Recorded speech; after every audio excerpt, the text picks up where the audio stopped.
السلام علیکم دوستو، کیسے ہو آپ سب؟ میں ہوں عریج اور آپ ہیں اس وقت میرے یوٹیوب چینل عریج جھا ناولز پہ۔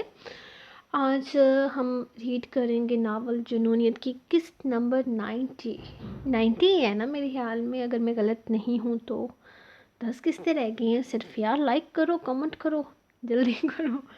آج میں نے دوسری دفعہ قسط لکھی ہے کیونکہ میرا فون ریسیٹ ہو گیا تھا، سب کچھ ڈیلیٹ ہو گیا بیچ میں سے، اس کے علاوہ اور بھی بہت کچھ ڈیلیٹ ہو گیا جو نہیں ہونا چاہیے تھا، اور اب میں اس کو واپس لانے کی، ریسٹور کرنے کی کوشش کر رہی ہوں جو کہ نہیں ہو پا رہا۔ تو آپ کے ایپیسوڈ اپلوڈ کرنے کے بعد میں پھر سے ٹرائی کرنے والی ہوں، دعا کرو کہ سب واپس آ جائے میرا جو گیا ہے۔ تو جناب ٹائم بچ چکے ہیں 11، تو آج کی قسط ہم سٹارٹ کرتے ہیں۔ ناول رہ گیا ہے صرف 10 قسطیں، تو لائک کرو، کمنٹ کرو یار، سست مت بنو۔ تو آپ کی رائٹر سست نہیں ہے، روز ایپیسوڈ دیتی ہے، تو آپ کا بھی فرض بنتا ہے ایپیسوڈ پہ لائک کمنٹ کرنے کا۔ تو thank you so much guys. سب سے پہلے تو جو لوگ ریویو دیتے ہیں گروپ میں آپ لوگوں نے کیا رونق میلہ لگا کے رکھا ہے، مزہ آ جاتا ہے، پھر خود بھی دل کرتا ہے کچھ نہ کچھ بولنے کا۔ تو میں بھی ہلکی پھلکی پوسٹیں کرتی رہتی ہوں، پر مزہ بہت آتا ہے آپ سب کی وجہ سے۔ Thank you so much, love you. Let's start آج کی ایپیسوڈ۔ تو جناب جنونیت قسط نمبر 90، تحریر عریج جھا۔ بھائی صاحب، مجھے تو لگ رہا ہے کہ ہم بیکار میں یہاں آئے ہیں۔ بھلا کوئی 15 سال کی بچی یہ شام کے بارے میں ہمیں کیا بتا سکتی ہے؟ وہ خود بھی بچی ہے، ہم بھلا اس پر کیسے یقین کر سکتے ہیں؟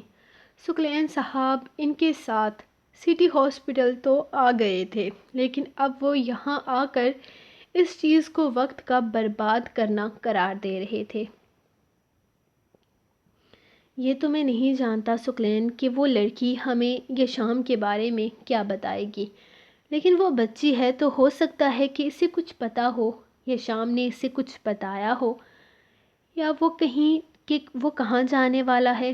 ہو سکتا ہے اس لڑکی کا تعلق اسی شیلٹر ہوم سے ہو اور وہ اس کی دوست ہو۔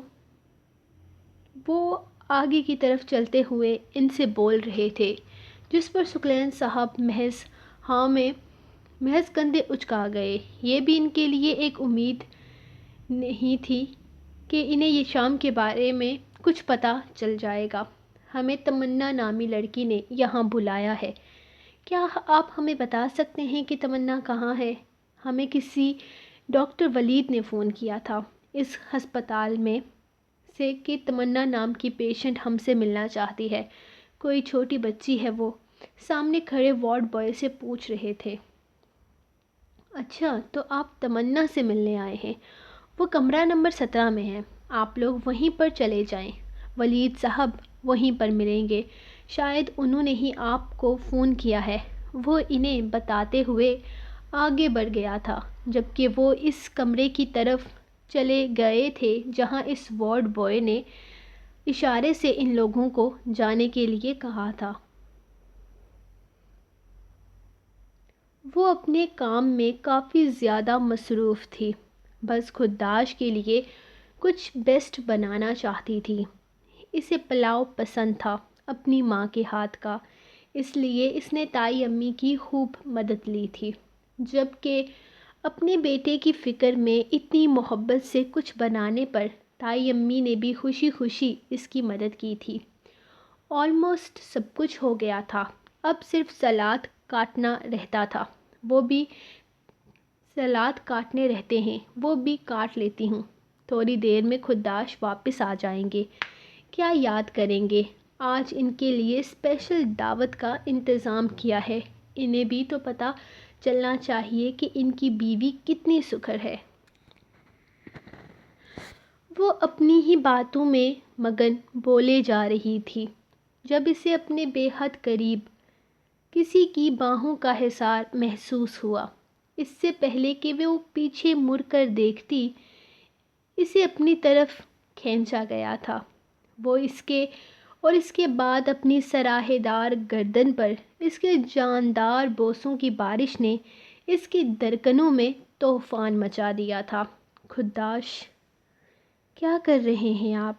کوئی آ جائے گا، اس نے گھبراتے ہوئے اس کے ہونٹوں پر ہاتھ رکھتے ہوئے اسے روکنا چاہا تھا، لیکن وہ تو آج جیسے کسی اور ہی موڈ میں تھا۔ اس کے ہاتھ کو اپنے ہونٹوں سے چھوتے ہوئے وہ اس کی کمر کے پیچھے لاک کر چکا تھا،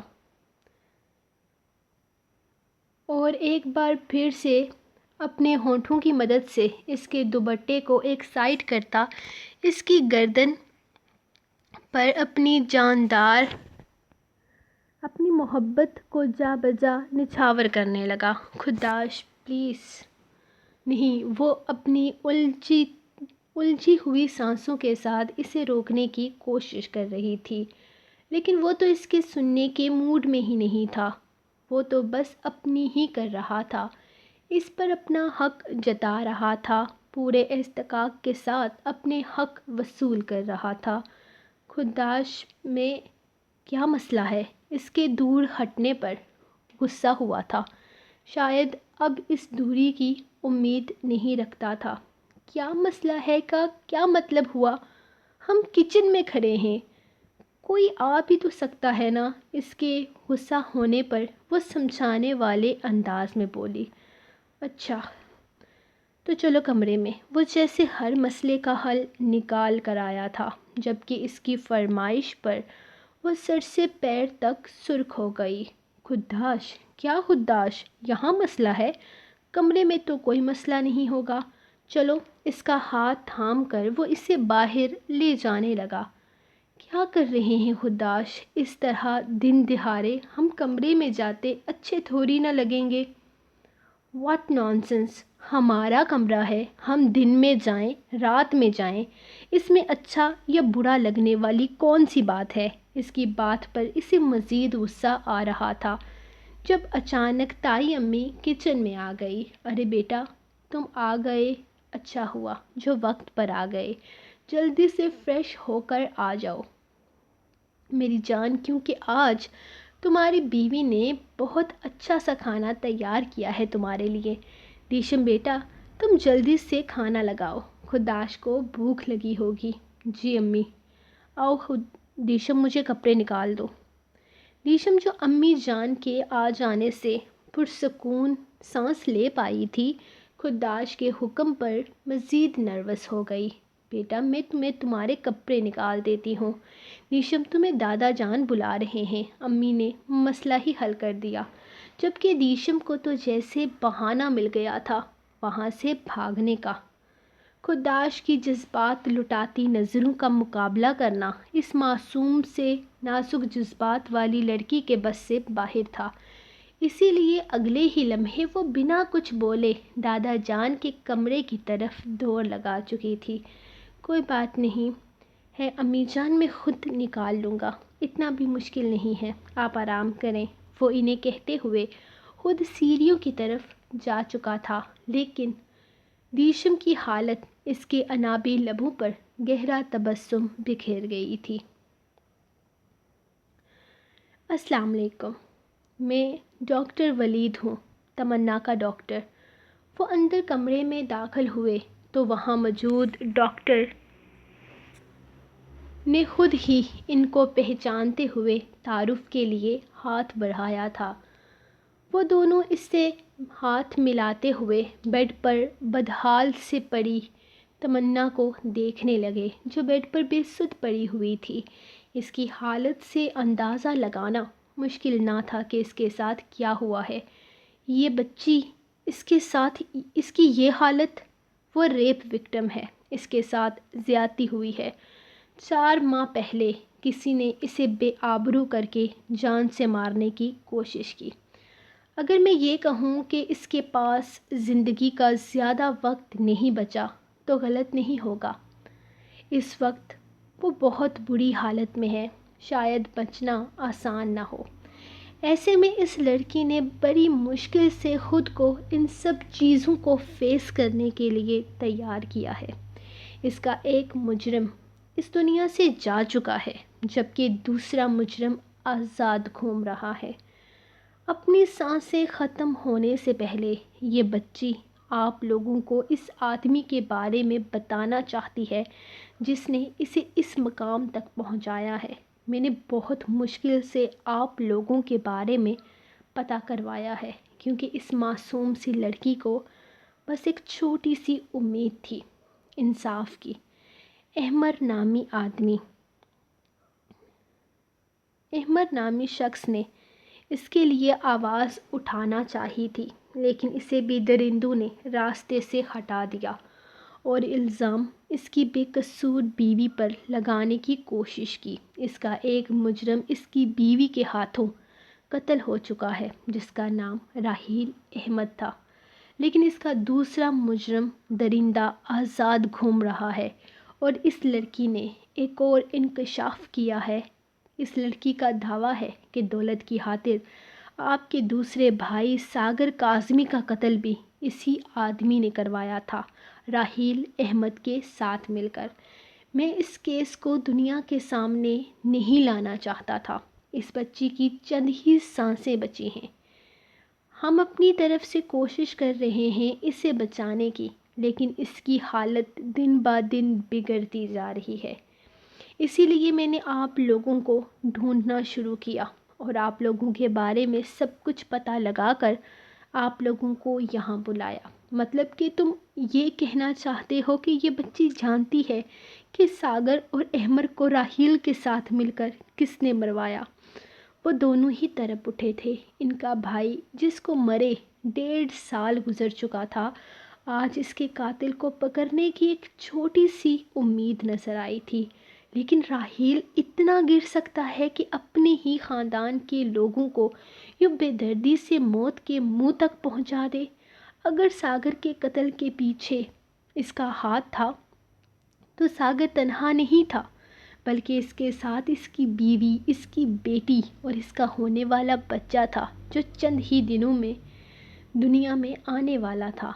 صرف ان لوگوں کو ہی نہیں، اور بہت سارے بے قصوروں کی جان لی تھی اس نے، اور احمر کے ساتھ کنیز اور اس کا معصوم بچہ۔ یہ شام جس کا اب تک کوئی پتہ نہ چل سکا تھا، کتنے لوگ تھے جو تباہ ہو گئے تھے اس راحیل کی وجہ سے، اور یہ اس راحیل کی وجہ سے، اور یہ سب کچھ اس نے کسی کے کہنے پر کیا تھا، صرف دولت کے لیے۔ اور وہ جو کوئی بھی تھا آزاد گھوم رہا تھا۔ راحت صاحب نے ایک نظر اس بچی کی طرف دیکھا تھا، جو اس وقت کتنی تکلیف میں تھی سمجھنا مشکل نہیں تھا۔ اس کی حالت ان کی آنکھوں میں آنسو لے آئی تھی۔ وکیل صاحب آئے ہیں ملنے کے لیے۔ ملو، تمہاری طرف سے انہیں ہائر کیا گیا ہے۔ وہ جیل میں بیٹھا کسی امید کا منتظر تھا۔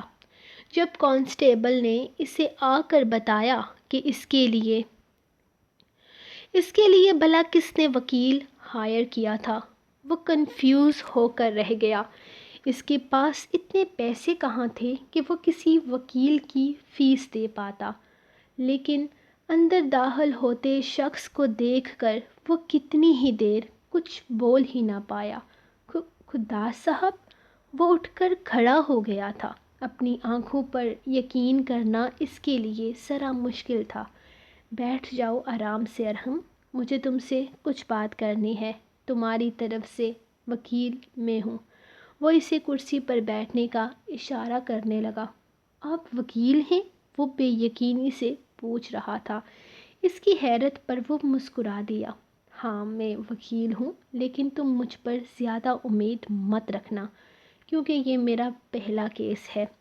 میرے پاس کچھ خاص ایکسپیرئنس نہیں ہے، لیکن وہ کیا ہے نا، تمہارے سالے نے زبردستی مجھے ان سب چیزوں میں گھسیٹ دیا ہے۔ اب دونوں تو بچپن کے دوست تھے، بیسٹ فرینڈز، بڈی، ایک اسکول، ایک کالج، ایک یونیورسٹی، ایک ہاسٹل، ایک روم، ہم بچپن سے ساتھ ہیں۔ لیکن یہ بات آج تک کسی کو پتہ کیوں نہیں چلی؟ آپ لوگوں کے خاندان میں اتنی دشمنی ہے۔ دوستی دکھاوے کی محتاج نہیں ہوتی میرے دوست۔ پوری دنیا کو چلا چلا کر بتانا کہ ہم دوست ہیں، ہم ایک دوسرے کے بیسٹ فرینڈز ہیں، ایک دوسرے سے ہر بات شیئر کرتے ہیں، ایک دوسرے کے بنا رہ نہیں سکتے، یہ دوستی نہیں دکھاوا ہے، اور ہم یہ دکھاوا نہیں کرتے۔ ہم دونوں ہمیشہ سے ہی ان دشمنیوں کے باوجود ہم نے کبھی ایک دوسرے سے جڑا تعلق نہیں توڑا، کیونکہ ہماری دوستی ان سب چیزوں سے الگ ہے۔ اب ہم اس کیس کے بارے میں کچھ بات کریں۔ اس دن کیا ہوا تھا، میں سب کچھ جاننا چاہتا ہوں۔ اس دن کیا کیا ہوا، مجھے سب کچھ بتا دو۔ وہ اس سے سوال جواب کرنے لگا، جبکہ ارحم اسے ایک ایک بات بتا رہا تھا۔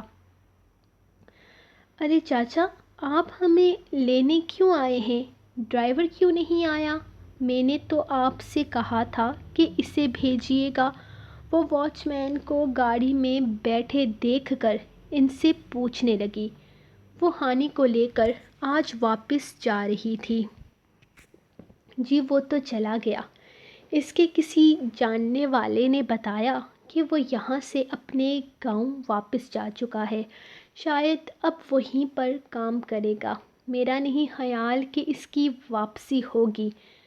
میں جلدی ہی کسی دوسرے ڈرائیور کا انتظام کروا دوں گا۔ جی آپ کے لیے بڑا اچھا اور نیک بچہ تھا۔ ایسا ڈرائیور ملنا تو مشکل ہے، لیکن کوئی نہ کوئی انتظام ہو جائے گا۔ نہیں، وہ ایسے نہیں جا سکتا۔ وہ میرا بیسٹ فرینڈ ہے۔ آپ مجھے اس کا نمبر دیجیے، میں خود بات کروں گی۔ میں اسے کہیں نہیں جانے دوں گی۔ اس نے مجھ سے وعدہ کیا تھا کہ وہ میرے اسکول میں پیرنٹس میٹنگ میں جائے گا اور مجھے ٹیچر کی ڈانٹ سے بچائے گا۔ ہانی ضدی لہجے میں بول رہی تھی، جبکہ اس کی باتوں نے جنت کو اچھا خاصا شرمندہ کر دیا تھا۔ ہانی، یہ کیا بکواس کر رہی ہو تم بدتمیز لڑکی؟ تمہاری ماں میں ہوں، تمہارے ساتھ پیرنٹس میٹنگ میں صرف میں جا سکتی ہوں، جنت نے اسے ڈانٹتے ہوئے سمجھایا تھا۔ آپ تو میری ماما ہو نا، لیکن اس نے مجھ سے وعدہ کیا ہے کہ وہ میرے بابا بنیں گے، اور جھوٹ جھوٹ کے بابا بن کر وہ مجھے ڈانٹ سے بچائے گا۔ وہ نہیں جا سکتا۔ شٹ اپ ہانی، یہ سب سیکھتی رہی ہو تم اس ڈرائیور کے ساتھ۔ اس کی باتیں سن کر جنت کو بہت زیادہ غصہ آ رہا تھا۔ اس نے ڈرائیور کا لحاظ کیے بنا گاڑی میں ہی اس کی کلاس لگا دی تھی۔ معاف کیجیے گا میڈم، میں بیچ میں دخل اندازی کر رہا ہوں، لیکن اس میں قصور نہ تو ہانی بٹیا کا ہے اور نہ ہی اس بیچارے ارحم کا۔ ایک دن جب وہ ہانی کو لینے اسکول پہنچا تو اس کی عمر کے بہت سارے لڑکے لڑکیاں اس کا مذاق بنا رہے تھے کہ اس کے بابا نہیں ہیں، تو ہانی بٹیا نے خود کو سب کے سامنے ان چیزوں سے بچانے کے لیے کہا کہ ارحم اس کا بابا ہے، اور ان سب بچوں نے سچ مچ میں اسے ہانی کا بابا ہی سمجھ لیا۔ یہاں تک کہ ان بچوں نے ان کے ٹیچرز کو بھی بتا دیا، اور اکثر ہانی کی باتیں ارحم کو بتاتے تھے۔ وہ یہ بات بتانے کے لیے وہ آپ کے پاس بھی آنا چاہتا تھا، لیکن کوئی نہ کوئی مسئلہ ہو جاتا اور پھر اسے آپ بھی قابل اعتبار کہتی تھی، اسی لیے میں نے اس بات کو اتنا بڑھایا نہیں۔ چلے ٹھیک ہے، جو بھی ہوا جلدی سے جلدی کسی ڈرائیور کا انتظام کر دیں۔ وہ بات کو ختم کرتے ہوئے بولی۔ ہانی نے کچھ کہنا چاہا، لیکن اسے گھور کر اس نے چپ کروا دیا۔ اس وقت اسے اپنی بیٹی پر بہت غصہ آ رہا تھا، جو پتہ نہیں کس کو اپنا باپ بنا کر پتہ نہیں کیا کیا کر رہی تھی۔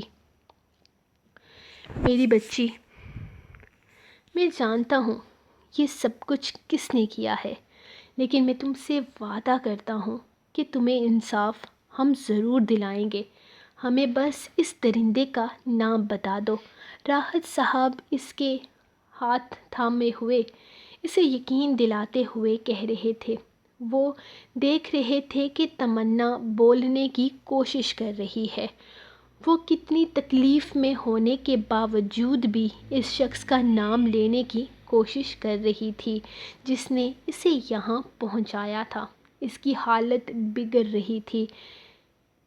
اس کی حالت بگڑ رہی ہے، میرے خیال میں یہ صحیح وقت نہیں ہے۔ ڈاکٹر نے تمنا کے سر پر ہاتھ پھیرتے ہوئے انہیں سمجھانا چاہا تھا، جبکہ اس کی بگڑتی حالت دیکھ کر وہ دونوں پیچھے ہٹ گئے تھے، لیکن شاید وہ نہیں چاہتی تھی کہ وہ لوگ یہاں سے جائیں۔ اس نے راحت صاحب کے ہاتھ کو اپنے کمزور سے ہاتھ میں تھام رکھا تھا۔ وہ درندہ سردار ہے، اس نے بڑی مشکل سے یہ لفظ ادا کیے تھے، جبکہ وہ اس نام میں الجھ کر رہ گئے۔ سردار نام کا کوئی بھی آدمی ان کی پہچان میں نہیں تھا۔ سردار؟ کون سردار؟ ہم تو ایسے کسی انسان کو نہیں جانتے۔ کیا وہ شاہ خاندان میں سے ہے؟ بتاؤ بیٹا، ہمیں بتاؤ، کوشش کرو، تم بتا سکتی ہو۔ ہم تم سے وعدہ کرتے ہیں کہ ہم اس حیوان کو موت کے منہ تک پہنچا دیں گے۔ بس ہمیں بتاؤ کہ تمہارے ساتھ یہ سلوک کس نے کیا؟ کیا کس نے ہمارے بھائیوں کی جان لی؟ کس نے ہمارا ہنستا کھیلتا گھر برباد کر دیا؟ بتاؤ بیٹا، ہم تمہیں انصاف دلائیں گے۔ راحت صاحب ہر ممکن کوشش کر رہے تھے اس سے کچھ بلوا پانے کی۔ سردار نے میرے بابا کو مار ڈالا۔ پلیز آپ پیچھے ہٹ جائیں، اس کی طبیعت خراب ہو رہی ہے۔ ڈاکٹر نے ان لوگوں کو کمرے سے نکل جانے کے لیے کہا، جبکہ تمنا ان کی طرف آنے کی کوشش کر رہی تھی، ان کا ہاتھ تھامتے ہوئے انہیں کچھ بتانے کی کوشش کر رہی تھی، لیکن شاید وقت اس کا ساتھ دینے کو تیار نہ تھا۔ اپنی ادھوری سچائی کے ساتھ وہ راحت صاحب کا ہاتھ تھامے وہیں دم توڑ چکی تھی، جبکہ اپنی منزل کے اتنے پاس آ کر یوں نا امید لوٹ جانا انہیں بری طرح تڑپا گیا تھا۔ اس کا دل چاہا وہ دھاڑے مار مار کر روئیں۔ ان کے بھائیوں کا قتل ہوا تھا، ان کے ہنستے کھیلتے گھر تباہ ہو گئے تھے، وہ اپنی زندگی میں خوش تھے، لیکن ان کی خوشیوں کو نظر لگائی گئی تھی۔ کون تھا سردار؟ کہاں سے تعلق تھا اس کا؟ کیا دشمنی تھی اس شخص کی احمد اور ساگر کے ساتھ؟ تو کچھ بھی نہ جان پائے تھے، کچھ بھی نہ ہی وہ یہ شام کے بارے میں کچھ پتہ لگانے میں کامیاب ہوئے تھے، اور نہ ہی انہیں پتہ چلا تھا کہ ان کے بھائیوں کا قاتل کون ہے۔ راحیل مر چکا تھا، اگر زندہ ہوتا تو یقیناً وہ خود اسے مار ڈالتے، لیکن آج وہ خود بے موت مر رہے تھے۔ انہوں نے ہر موڑ پر اپنے بھائیوں کا ساتھ دیا تھا، انہیں ہمیشہ بابا جان کی ڈانٹ سے بچا کر بڑے بھائی ہونے کا مان دیا تھا، لیکن سب ختم ہو گیا تھا۔ یہ کس نے ختم کیا تھا؟ یہ تو وہ نہیں جانتے تھے، لیکن وہ ٹوٹ چکے تھے۔ ثقلین کاظمی کے سینے سے لگ کر وہ تڑپ تڑپ کر آنسو بہاتے رہے، لیکن اپنے بھائیوں کے لیے وہ کچھ بھی نہ کر سکے۔ سو گائز، کیسا لگا آپ کو آج کی ایپیسوڈ؟ جو لوگ کہہ رہے تھے کہ قاتل راحت صاحب ہیں، تو اب میرے خیال میں آپ لوگوں کی سوچ تھوڑی سی بدل چکی ہوگی کہ راحت صاحب تو نہیں لگ رہے قاتل، اوبیسلی قاتل کوئی اور ہے۔ تو آپ لوگ بتاؤ کہ قاتل کون ہے؟ اور پلیز اب یہ مت کہنا کہ خداش اچانک وکیل کدھر سے نکل آیا۔ 3-4 دن پہلے میں نے کامنٹ پڑھا، آپ نے سٹارٹنگ میں خداش کو وکیل دکھایا تھا، تو کوئی کیس ویس بھی لڑوا دو اس سے۔ تو یہ تو ایک میں نے پہلے سے ہی سوچ کے رکھا تھا کہ خداش کو سٹارٹنگ سے میں وکیل دکھاؤں گی، اور آگے میں کہانی کو تھوڑا سا اپنے حساب سے لے کر جاؤں گی۔ لیکن ملیں گے ہم آپ کو نیکسٹ ایپیسوڈ میں۔ کمنٹ سیکشن میں مجھے بتائیے کہ آج کی قسط آپ کو کیسی لگی، اور ہاں، میں سب کے کمنٹس پڑھتی ہوں، جواب نہیں دیتی، کیونکہ اگر کوئی بیچ میں چھوٹ جاتا ہے تو پھر آپ کہتے ہیں کہ اس بندے کو جواب دیا، اس کو نہیں دیا، لیکن اس کا مطلب یہ نہیں کہ میں پڑھتی نہیں ہوں، میں سب کے کمنٹ پڑھتی ہوں۔ اور خاص کر مجھے انتظار ہوتا ہے سدرا کے کمنٹس کا، اور فائزہ کے کمنٹ کا، اور سزین کے کمنٹ کا، اور ایک بڑے پیارے سے شیخ طارق لڑکی ہے، لیکن اصل نام کیا ہے مجھے نہیں پتا۔ مجھے ان کچھ کمنٹس کا بہت شدت سے انتظار ہوتا ہے کہ یہ لوگ آج کے ایپیسوڈ پہ کیا تبصرہ کریں گے۔ تو دیکھتی ہوں کہ آپ لوگ کیا کمنٹ کرتے ہیں۔ تو ملتے ہیں کل کے ایپیسوڈ میں، تب تک لیے اپنے رائٹر کو دیں اجازت، دعا میں یاد رکھیں۔ اللہ حافظ۔